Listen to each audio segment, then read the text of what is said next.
My boss fired me after finding out I had a job interview during my vacation day.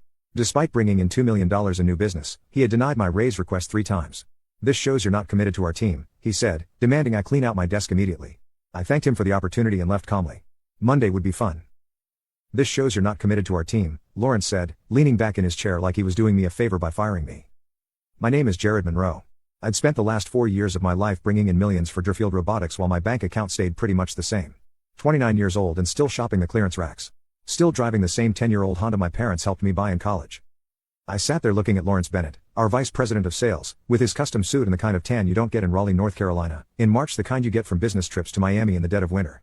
He was staring at me, waiting for me to beg or explain or make a scene. "I understand," I said. His eyebrows twitched, not the reaction he expected. "You're terminated, effective immediately. I need you to clean out your desk. April will escort you to HR for your exit paperwork." I nodded, stood up, and reached across his massive oak desk to shake his hand. He hesitated before taking it. "Thank you for the opportunity," I said. The walk back to my desk was quiet. Everyone pretending to be busy, everyone stealing glances. News travels fast in an open office. I could feel their eyes following me as I pulled a cardboard box from the supply room. I didn't have much to pack. A coffee mug my sister bought me. A few pens that actually worked. The small cactus I'd somehow kept alive under fluorescent lighting for 3 years. 4 years at this company, and everything I had fit in a box smaller than a microwave. April hovered nearby, keys jangling in her hand, watching me like I might steal the stapler or set fire to my desk on the way out. I brought in over $2 million in new business last quarter alone. $2 million. And they thought I might steal a stapler. As I walked toward the elevator, Tyler stepped out of his office. Tyler Davis, my direct supervisor, the man who'd taken credit for half my deals.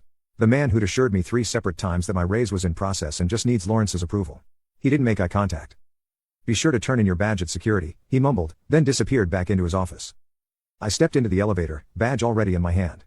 As the doors closed, I caught a reflection of myself in the polished metal. I didn't look fired. I didn't look angry. I looked lighter, like I'd set down something heavy. I just didn't know it yet. I started at Deerfield straight out of college. Business degree from state, decent GPA, nothing special except I could talk to people, really talk to them, figure out what they needed, and find a way to give it to them. My father always told me, a good salesman sells products. A great salesman solves problems. Dad had spent 30 years in the trenches of pharmaceutical sales. Missed more than a few baseball games, but made sure we never worried about money. When I landed the Deerfield job, he was proud. Said it was a solid company with room to grow. For the first 2 years, I believed it. Worked 60-hour weeks. Learned everything there was to know about industrial automation. Built relationships with manufacturing clients across the Southeast, won Rookie of the Year, and then top performer the following year. I believed I was building something. Then I watched Tyler get promoted over me despite my numbers being double his. He has more management experience, they said. Then I watched him get credit for the Westbrook deal, a client I'd spent 6 months cultivating.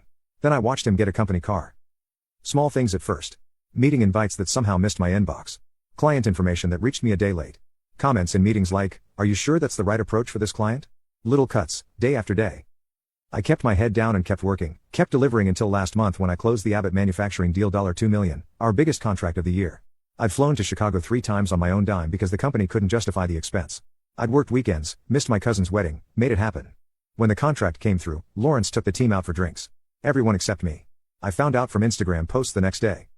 When I finally got up the nerve to ask about a raise my 3rd attempt, Lawrence told me the timing wasn't right. The company was restructuring compensation packages. That night, I updated my resume for the first time in 4 years. A week later, Vanessa Mills, a former Deerfield client who'd moved to Revellon Publishing, reached out on LinkedIn. "We should catch up," she wrote. We had coffee. She mentioned they were looking for someone to head up their new business development division, someone with technical sales experience, someone like me. I took one vacation day. One day I'd earned for an interview. Someone saw me in the lobby of the Ralland building and told Tyler. That was yesterday. I sat in my car in the Deerfield parking lot for almost an hour after security took my badge, just sitting there, air conditioning running, looking at the building where I'd spent 4 years of my life. 4 years of early mornings and late nights, 4 years of we'll take care of you and you're part of the family, and just hanging there. My phone buzzed. A text from Tyler, "Sorry about how things went down. Just following protocol." I turned off my phone without responding and drove home. My apartment felt different when I walked in. Emptier somehow, even though nothing had changed. I dropped my box on the kitchen counter and opened a beer. Then I sat on my couch and did something I hadn't done in years, absolutely nothing.